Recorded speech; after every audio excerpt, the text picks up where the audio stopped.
ಎಲ್ಲರಿಗೂ ನಮಸ್ಕಾರ ವೀಕ್ಷಕರೇ, ಇವತ್ತಿನ ಪ್ರಮುಖ ಅಪ್ಡೇಟ್ಸ್ ಗಳಿಗೆ ನಿಮಗೆ ಮತ್ತೊಮ್ಮೆ ಸ್ವಾಗತ.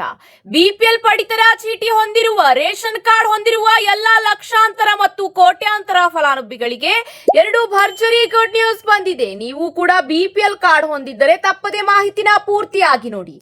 ಎಲ್ಲಾ ಫಲಾನುಭವಿಗಳ ಬ್ಯಾಂಕ್ ಖಾತೆಗೆ ಗೃಹಲಕ್ಷ್ಮಿ ಯೋಜನೆಯ 31ನೇ ಕಂತಿನ ಹಣ ವರ್ಗಾವಣೆ. ಹಾಗಾದ್ರೆ ಹಣ ವರ್ಗಾವಣೆಯಾಗಿದೆ, ಹಣ ವರ್ಗಾವಣೆ ಆಗಿಲ್ಲ ಅಂದ್ರೆ ಏಕೆ ವರ್ಗಾವಣೆ ಆಗಿಲ್ಲ ಎಂಬ ಸಂಪೂರ್ಣವಾದ ಮಾಹಿತಿ ನೋಡೋಣ. ಇದರ ಜೊತೆಗೆ ಇಂದಿನ ಚಿನ್ನ ಮತ್ತು ಬೆಳ್ಳಿ ದರದ ಕಂಪ್ಲೀಟ್ ಡೀಟೇಲ್ಸ್ ನೋಡೋಣ. ತಪ್ಪದೇ ಒಂದು ಮಾಹಿತಿನ ಪೂರ್ತಿಯಾಗಿ ನೋಡಿ.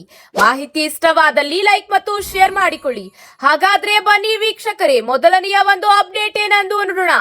ಈಗ ಪಡಿತರ ಚೀಟಿದಾರರಿಗೆ ಕೆಎಚ್ ಮುನಿಯಪ್ಪನವರಿಂದ ಭರ್ಜರಿ ಗುಡ್ ನ್ಯೂಸ್. ರೇಷನ್ ಕಾರ್ಡ್ ಕುರಿತು ಮಹತ್ವದ ಮಾಹಿತಿ. ರಾಜ್ಯದಲ್ಲಿ ಬಡತನ ರೇಖೆಗಿಂತ ಕೆಳಗಿರುವವರಿಗೆ ನೀಡಲಾಗುವ ಬಿಪಿಎಲ್ ಕಾರ್ಡ್ ಪಡೆಯಲು ನಿಗದಿಪಡಿಸಲಾಗಿರುವ ಸದ್ಯದ ಆದಾಯ ಮಿತಿಯನ್ನು ಶೀಘ್ರದಲ್ಲೇ ಹೆಚ್ಚಿಸಲಾಗುವುದು ಎಂದು ಆಹಾರ ಮತ್ತು ನಾಗರಿಕ ಸರಬರಾಜು ಸಚಿವ ಕೆಎಚ್ ಮುನಿಯಪ್ಪನವರು ಭರವಸೆ ನೀಡಿದ್ದಾರೆ. ಹೌದು ವೀಕ್ಷಕರೇ, ಕರ್ನಾಟಕ ಆಹಾರ ಮತ್ತು ನಾಗರಿಕ ಸರಬರಾಜು ನಿಗಮಕ್ಕೆ ನೂತನವಾಗಿ ನೇಮಕಗೊಂಡಿರುವ 376 ಸಿಬ್ಬಂದಿಗೆ ವಿಧಾನಸೌಧದಲ್ಲಿ ನೇಮಕಾತಿ ಪತ್ರ ವಿತರಿಸಿದ ಬಳಿಕ ನಡೆದ ಸುದ್ದಿಗೋಷ್ಠಿಯಲ್ಲಿ ಈ ಒಂದು ಮಹತ್ವದ ವಿಷಯವನ್ನು ಹಂಚಿಕೊಂಡಿದ್ದಾರೆ. ಹೌದು ವೀಕ್ಷಕರೇ, ಬಿಪಿಎಲ್ ಆದಾಯ ಮಿತಿಯನ್ನು ಹೆಚ್ಚಿಸುವಂತೆ ಸರ್ಕಾರಕ್ಕೆ ಶಿಫಾರಸು ಮಾಡಿದೆ. ಸಾರ್ವಜನಿಕ ವಲಯದಲ್ಲೂ ಈ ಕುರಿತು ವ್ಯಾಪಕ ಬೇಡಿಕೆ ಇದ್ದು, ಶೀಘ್ರದಲ್ಲೇ ಮುಖ್ಯಮಂತ್ರಿ ಡಿಕೆ ಶಿವಕುಮಾರ್ ಅವರೊಂದಿಗೆ ಚರ್ಚಿಸಿ ಈ ಬಗ್ಗೆ ಸೂಕ್ತ ತೀರ್ಮಾನ ಕೈಗೊಳ್ಳಲಾಗುವುದು ಎಂದು ಸಚಿವರು ಸ್ಪಷ್ಟಪಡಿಸಿದ್ದಾರೆ. ಇದೇ ಅಷ್ಟೇ ಅಲ್ಲ, ತುರ್ತು ಆರೋಗ್ಯ ಚಿಕಿತ್ಸೆ ಮತ್ತು ವೈದ್ಯಕೀಯ ಸೇವೆಗಳಿಗಾಗಿ ಬಿಪಿಎಲ್ ಕಾರ್ಡ್ ಕೋರಿ ಅರ್ಜಿ ಸಲ್ಲಿಸುವ ಜನರಿಗೆ ಯಾವುದೇ ರೀತಿಯ ವಿಳಂಬವಿಲ್ಲದೆ ಅತಿ ಶೀಘ್ರದಲ್ಲೇ ಅಂದ್ರೆ ಕೇವಲ 15 ದಿನಗಳ ಒಳಗಾಗಿ ಹೊಸ ಕಾರ್ಡ್ ವಿತರಿಸಲು ಅಧಿಕಾರಿಗಳಿಗೆ ಕಟ್ಟುನಿಟ್ಟಿನ ಸೂಚನೆ ನೀಡಿದ್ದೇನೆ ಎಂದು ಕೆಎಚ್ ಮುನಿಯಪ್ಪನವರು ಇದೇ ಸಂದರ್ಭದಲ್ಲಿ ಒಂದು ವಿಷಯ ತಿಳಿಸಿದ್ದಾರೆ. ಇದರೊಂದಿಗೆ ಪಡಿತರ ವ್ಯವಸ್ಥೆಯನ್ನು ಮತ್ತಷ್ಟು ಪಾರದರ್ಶಕಗೊಳಿಸಲು ಸ್ಮಾರ್ಟ್ ಪಿಡಿಎಸ್ ಯೋಜನೆ ಜಾರಿ ತರಲಾಗುತ್ತಿದ್ದು, ಇ ಪಾಸ್ ಹಾಗೂ ಎಲೆಕ್ಟ್ರಾನಿಕ್ ತೂಕದ ಯಂತ್ರಗಳ ಅಳವಡಿಕೆಗೆ ಟೆಂಡರ್ ಪ್ರಕ್ರಿಯೆ ಕೂಡ ಪ್ರಗತಿಯಲ್ಲಿದೆ ಎಂದು ತಿಳಿಸಿದ್ದಾರೆ. ಇನ್ನೊಂದು ಮಹತ್ವದ ಮಾಹಿತಿ ತಿಳಿಸಿದ್ದಾರೆ. ರಾಜ್ಯದಲ್ಲಿ ನಿಯಮ ಮೀರಿ ಅನರ್ಹರಾಗಿ ಪಡೆದುಕೊಂಡಿದ್ದ ಬಿಪಿಎಲ್ ಕಾರ್ಡ್ಗಳ ವಿರುದ್ಧ ಇಲಾಖೆ ಈಗ ಕಟ್ಟುನಿಟ್ಟಿನ ತನಿಖೆ ನಡೆಸುತ್ತಿದೆ. ಕೇಂದ್ರ ಸರ್ಕಾರವು ರಾಜ್ಯದಲ್ಲಿ ಸುಮಾರು 7 ಲಕ್ಷಕ್ಕಿಂತ ಅಧಿಕ ಈಗ ಕಾರ್ಡ್ಗಳನ್ನು ರದ್ದುಪಡಿಸಿದೆ. ಹೌದು ವೀಕ್ಷಕರೇ, ಈ ಪೈಕಿ 50% ಪರಿಶೀಲನೆ ಈಗಾಗಲೇ ಪೂರ್ಣಗೊಂಡಿದೆ. ನಿಯಮ ಉಲ್ಲಂಘಿಸಿ ಬಿಪಿಎಲ್ ಕಾರ್ಡ್ ಹೊಂದಿದ್ದ ಒಟ್ಟು 4 ಲಕ್ಷಕ್ಕಿಂತ ಅಧಿಕ ಕಾರ್ಡ್ಗಳನ್ನು ಎಪಿಎಲ್ ಆಗಿ ಪರಿವರ್ತಿಸಲಾಗಿದೆ ಎಂದು ಕೆಎಚ್ ಮುನಿಯಪ್ಪನವರು ತಿಳಿಸಿದ್ದಾರೆ. ಇದರ ಜೊತೆಗೆ ಈಗ ಬಿಪಿಎಲ್ ಪಡಿತರ ಚೀಟಿದಾರರಿಗೆ ಅನ್ನಭಾಗ್ಯ ಯೋಜನೆಯ ಅಡಿಯಲ್ಲಿ ಮತ್ತೊಂದು ಗುಡ್ ನ್ಯೂಸ್ ಸಿಗಲಿದೆ. ಹೌದು, ಈಗ ಸದ್ಯದಲ್ಲೇ ಅನ್ನಭಾಗ್ಯ ಯೋಜನೆಯ ಅಡಿಯಲ್ಲಿ ಅಕ್ಕಿ 10 ಕೆಜಿ ನೀಡಲಾಗುತ್ತಿದೆ. ಕೆಲವು ಜಿಲ್ಲೆಗಳಲ್ಲಿ ರಾಗಿ ಮತ್ತು ಜೋಳವನ್ನು ಕೂಡ ವಿತರಿಸಲಾಗುತ್ತಿದೆ. ಆದರೆ ಮುಂದಿನ ದಿನಗಳಲ್ಲಿ ಅಂದರೆ 3 ತಿಂಗಳಲ್ಲಿ ಎಲ್ಲ ಜನಸಾಮಾನ್ಯರಿಗೆ ಇಂದಿರಾ ಕಿಟ್ ಯೋಜನೆಯ ಭಾಗ್ಯ ಸಿಗಲಿದೆ ಎಂದು ಕೆಎಚ್ ಮುನಿಯಪ್ಪನವರು ತಿಳಿಸಿದ್ದಾರೆ.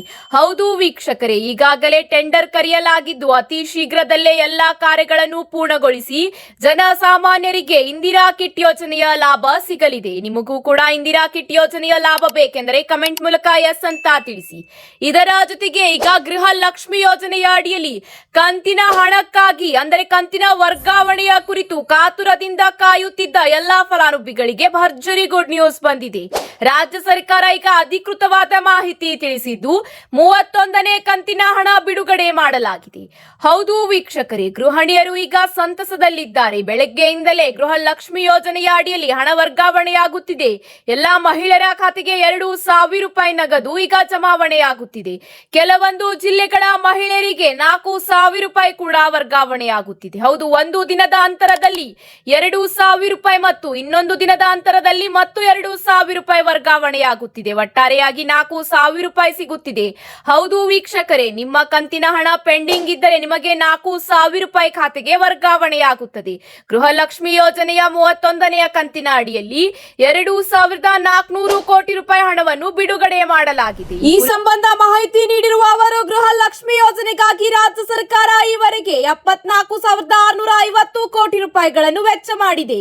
ಇದರಿಂದ ಫಲಾನುಭವಿ ಮನೆಯ ಯಜಮಾನಿಯ ಖಾತೆಗೆ ಒಟ್ಟು 62,000 ರೂಪಾಯಿ ಹಣವನ್ನು ನೀಡಿದಂತಾಗಿದೆ ಎಂಬ ಮಾಹಿತಿಯನ್ನು ರಾಜ್ಯ ಸರ್ಕಾರ ತಿಳಿಸಿದೆ.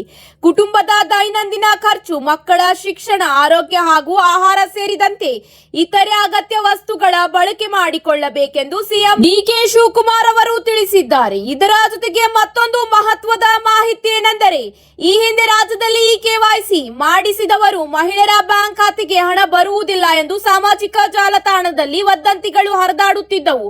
ಇದಕ್ಕೆ ಇತ್ತೀಚೆಗಷ್ಟೇ ರಾಜ್ಯ ಸರ್ಕಾರ ಸ್ಪಷ್ಟನೆ ನೀಡಿ ಗೊಂದಲಗಳನ್ನು ಈಗ ತೆರೆ ಎಳೆದಿದೆ. ಹೌದು ವೀಕ್ಷಕರೇ, ಈ ಒಂದು ಯೋಜನೆಯ ಅಡಿಯಲ್ಲಿ ಕೆವೈಸಿ ಅಗತ್ಯ ಇಲ್ಲ ಎಂದು ತಿಳಿಸಲಾಗಿದೆ. ಇದರ ಜೊತೆಗೆ ಒಂದು ವೇಳೆ ನಿಮ್ಮ ಬ್ಯಾಂಕ್ ಖಾತೆಗೆ ಇನ್ನೂ ಕೂಡ ಗೃಹಲಕ್ಷ್ಮಿ ಯೋಜನೆಯ ಹಣ ವರ್ಗಾವಣೆಯಾಗಿಲ್ಲ ಅಂದರೆ ಚಿಂತಿಸುವ ಅವಶ್ಯಕತೆ ಇಲ್ಲ. ರಾಜ್ಯದ 31 ಜಿಲ್ಲೆಯ ಫಲಾನುಭವಿಗಳಿಗೆ ಒಂದೇ ಸಾರಿ ವರ್ಗಾವಣೆಯಾಗುವುದಿಲ್ಲ.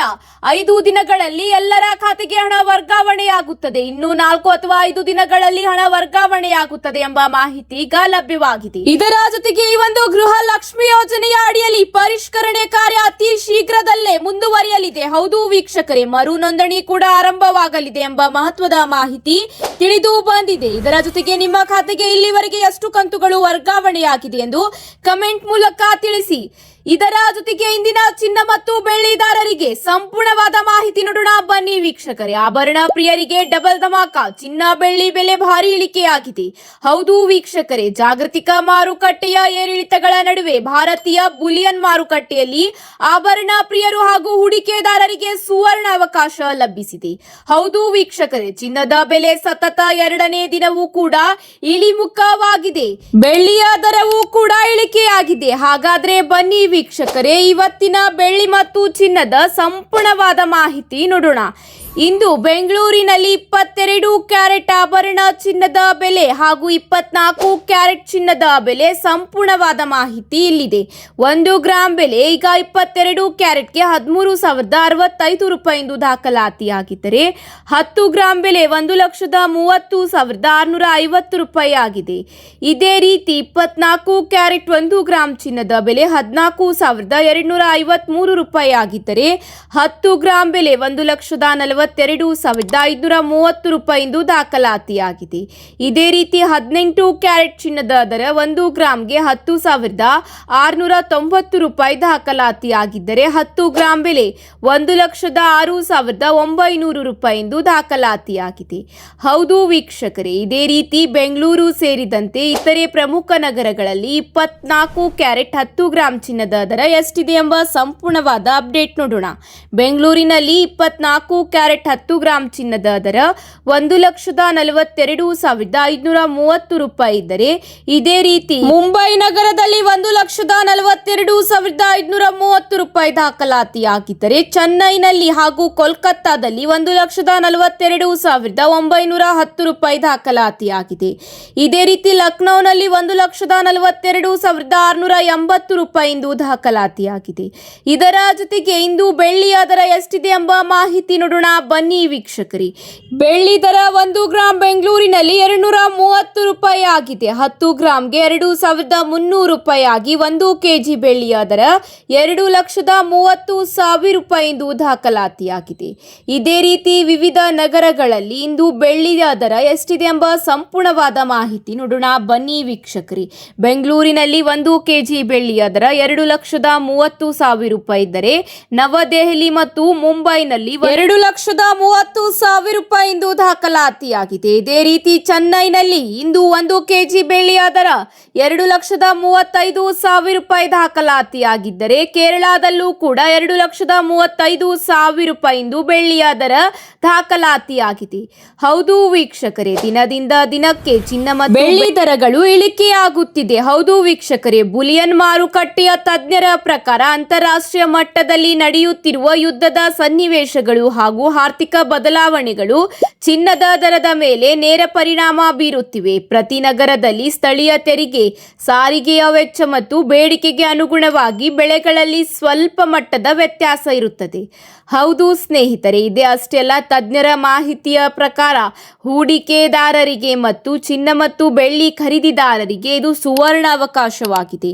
ನೀವು ಕೂಡ ಚಿನ್ನ ಮತ್ತು ಬೆಳ್ಳಿ ಖರೀದಿಸಲು ಬಯಸಿದರೆ ಇದು ಸೂಕ್ತ ಸಮಯವಾಗಿದ್ದು ನೀವು ಖರೀದಿಸಬಹುದಾಗಿದೆ. ಇದರ ಜೊತೆಗೆ ನಿಮ್ಮ ನಗರದಲ್ಲಿ 1 ಗ್ರಾಂ 22 ಕ್ಯಾರೆಟ್ ಮತ್ತು 24 ಕ್ಯಾರೆಟ್ ಚಿನ್ನದ ದರ ಎಷ್ಟಿದೆ ಎಂದು ಕಮೆಂಟ್ ಮೂಲಕ ತಿಳಿಸಿ. ಇವತ್ತಿಗೆ ಇಷ್ಟೇ ವೀಕ್ಷಕರೇ, ಮತ್ತೆ ಸಿಗೋಣ ಹೊಸ ಅಪ್ಡೇಟ್ ಜೊತೆಗೆ. ಮಾಹಿತಿ ಇಷ್ಟವಾದಲ್ಲಿ ಲೈಕ್ ಮಾಡಿ ಹಾಗೂ ನಿಮ್ಮ ಎಲ್ಲಾ ಸ್ನೇಹಿತರ ಜೊತೆಗೆ ತಪ್ಪದೇ ಮಾಹಿತಿನ ಶೇರ್ ಮಾಡಿಕೊಳ್ಳಿ. ಮತ್ತೆ ಸಿಗೋಣ ಮುಂದಿನ ಟಾಪ್ ಸುದ್ದಿಗಳ ಜೊತೆಗೆ. ಧನ್ಯವಾದಗಳು.